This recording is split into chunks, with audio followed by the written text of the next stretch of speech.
Why are tungsten and zinc considered critical metals? Fireweed Metals' Brandon Macdonald can explain. The company has projects in the Yukon. Brandon, glad to have you back. Yeah, glad to be here. Thanks for having me again. Now, the last time we talked was in the spring. Since then, the company has widened its focus and changed its name. Yeah, first we acquired a new project. That's the Mactung tungsten project, and that necessitated, or at least nearly demanded a name change from Fireweed Zinc. Fireweed Zinc and tungsten was too much of a mouthful. So Fireweed Metals captured what we wanted to say, and I think emphasizes our focus on critical metals. The double name has never stopped anybody in the resource space, but No. let's talk about zinc and tungsten, Brandon. Why are they considered critical metals? I guess two things kind of influence criticality. One is how essential something is in nature. I mean, I think most things, metals we mine are pretty essential, but the other big one is how fragile the supply chain is, or how reliant we are, perhaps on if not adversaries, but countries that are maybe not geopolitical close allies, right? So zinc, there is no modern society really without zinc. Anywhere you've got steel deployed where it might possibly be exposed to weather, this is on bridges and broad infrastructure, this is in automobile frames, you get galvanization with zinc to prevent rust. So if you don't want your bridges to last 2 years, you need the galvanization. So that is absolutely essential, and it's also one where, although the global supply chain is reasonably sort of spread out, it is pretty overweight in terms of China mine supply, right? So that gives the West a little bit of pause. Tungsten even much more so. Now tungsten really used in hardened steels, electronics, aerospace, etc. But that's one where 80+% of mine supply is China. So in terms of the fragility of the global market and the jeopardy or the challenge in securing supply for the West, it's a really big one. So both definitely up there. And I think people tend to think of critical metals as battery metals, but it's so much more than that. Let's stick with macro. Now, zinc has been in the headlines this summer due to high energy prices, which has led to some smelters closing. What's the current state of zinc markets, Brandon? Yeah, look, it continues like that, right? So the market's bifurcated perhaps a bit in terms of miners versus smelters, although it's always kind of a tug of war between those two in terms of the power dynamic. But right now you've got smelters outright shuttered because they're in Europe and energy prices are too high, right? If they're not being forced to close their doors by government, to secure, what limited fuel exists for domestic or home use, they're otherwise uneconomical at the prices they would have to pay, right? So there's no treatment charge that can capture energy prices at the sort of energy prices that they're paying in Europe these days. So that means that physical metal, which is the product of the smelters, ends up being very expensive. Now the question is, does the treatment charge increase to fill that gap and leave miners with perhaps less of that expanded pie than they would like? Yeah, to a degree. I'm actually surprised that treatment charges have not moved as far as I thought they might. And metal prices softened a little bit here as we're heading into an apparent recession, but it's still, I think, what most people would consider a pretty healthy price. Now, Brandon, what's the bull case for critical metals, and specifically talking about zinc and tungsten? There is a lot of metals, the ones that you're focused on, and other miners that are talking about where there's a concern about supply chain issues, and then Yeah. there's how would you say, just having not having your eggs all in one basket. Is there an energy transition piece? Is there something economically that you see that would be changing? Well, look, that there's two things make for an exciting supply demand balance for a miners. That's either poor supply or great demand, right? So the poor supply is a near universal story in base metals because there's been a decade of chronic underinvestment, I mean, perhaps more than a decade of chronic underinvestment.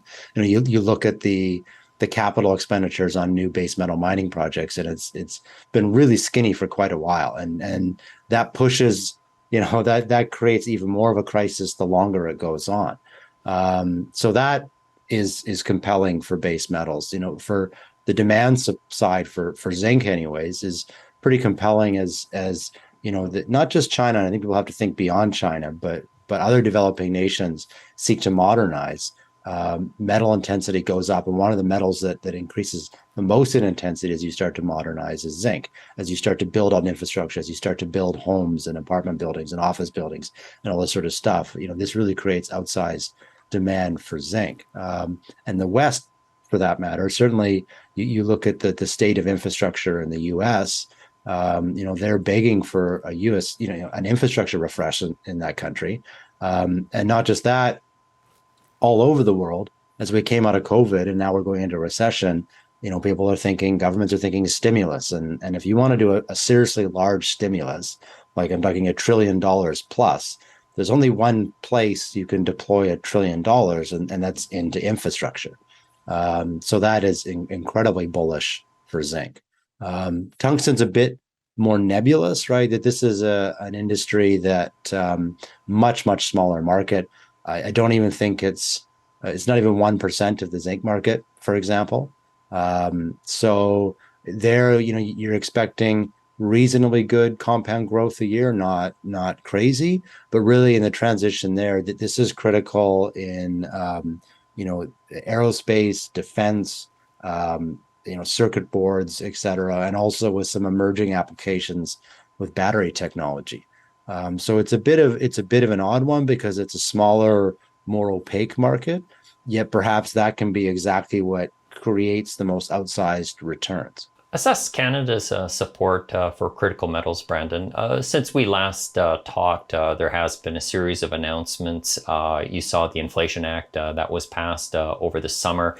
We've seen that grants have started going out for something people like CIRA and the developing of downstream production facilities in the U.S. But how's Canada doing? Canada talks a good game.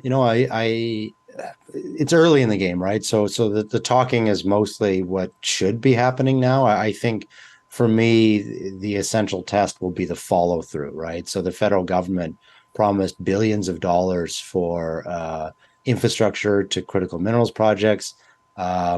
That's a good start, I guess, but we haven't seen any of that deployed. It's only been talked about, right? So how do they pick those projects, and how do they deploy it? How quickly can they deploy it, right? They've introduced sort of a new flow-through tax credit for critical mineral exploration. Again, a good start. It helps lower the cost of capital for projects like ours.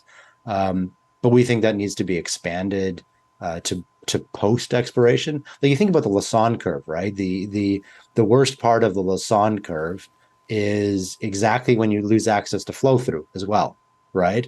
So you not only have fewer investors, you also get worse terms with those investors. And so ourselves and other critical metals projects across Canada have been pushing the government very hard on expanding flow through eligibility for projects like ours. And the other big thing is recently announced is this idea or this notion that they could fast track projects that are important for allies. I'm a little skeptical about how they fast track projects. I love that they're thinking that way, and I love that they understand that one of the barriers to developing a project can be sometimes the really punitive, timeframes required to get permits.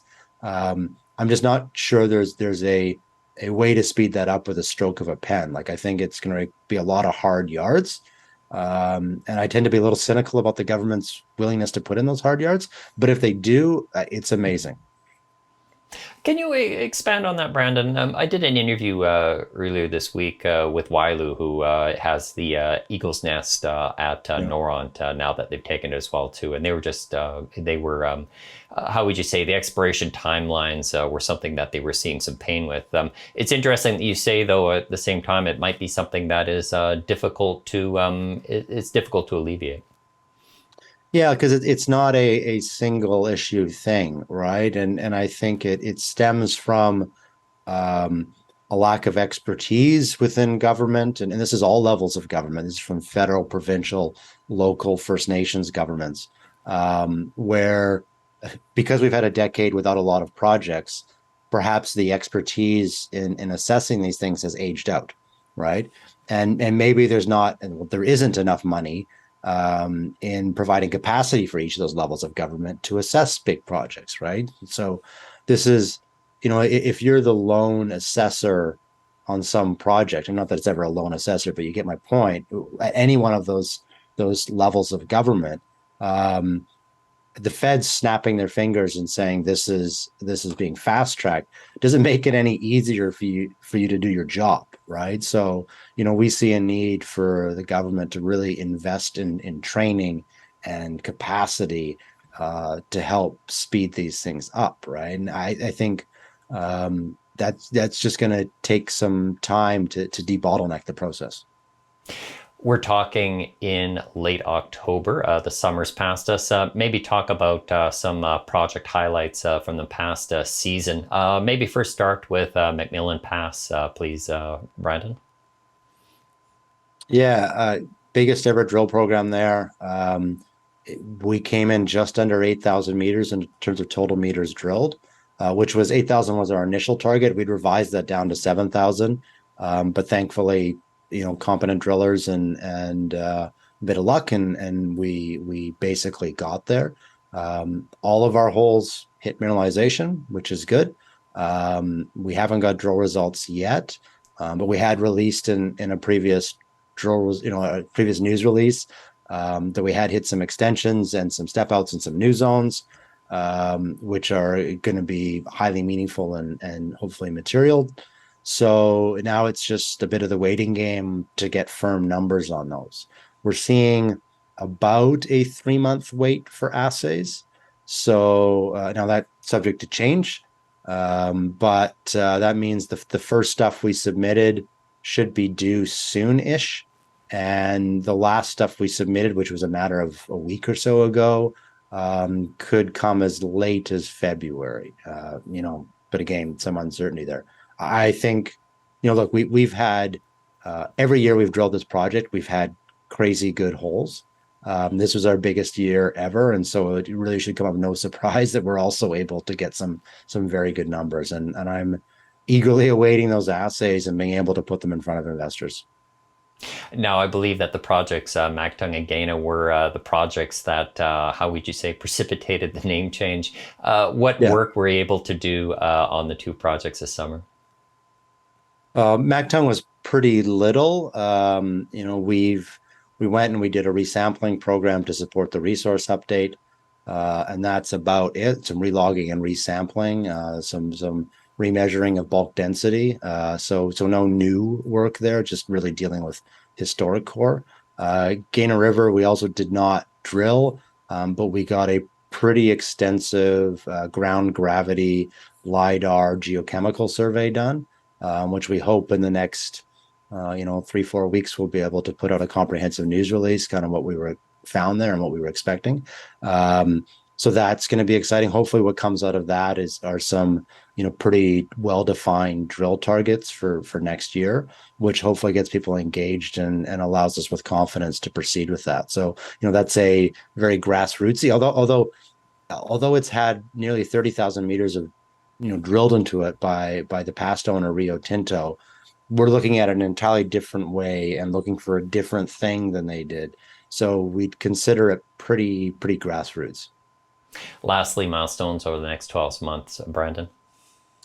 Yeah, I think there should be quite a few. We'll close the Mactung deal, I think, before the end of the year, making it officially in free and clear hours. We will have the last of our drill results into February. We'll have a resource update for Mactung. I was originally expecting that to be earlier, but because we decided to resample some core, it means we're now bound by lab delays, unfortunately, for the Mactung release as well. And likely a Mac Pass resource update sometime Q2, late Q2, possibly getting pushed to Q3, depending on timing. And all during that mix, look for exciting opportunities to add investors, secure partnerships, and otherwise advance the project. Brandon, thanks for speaking with Kitco. Yeah, thanks for having me again. He's Brandon Macdonald. He is CEO of Fireweed Metals, and he's also a great follow on Twitter at Yukon Brandon. My name is Michael McRae. You're watching Kitco Mining.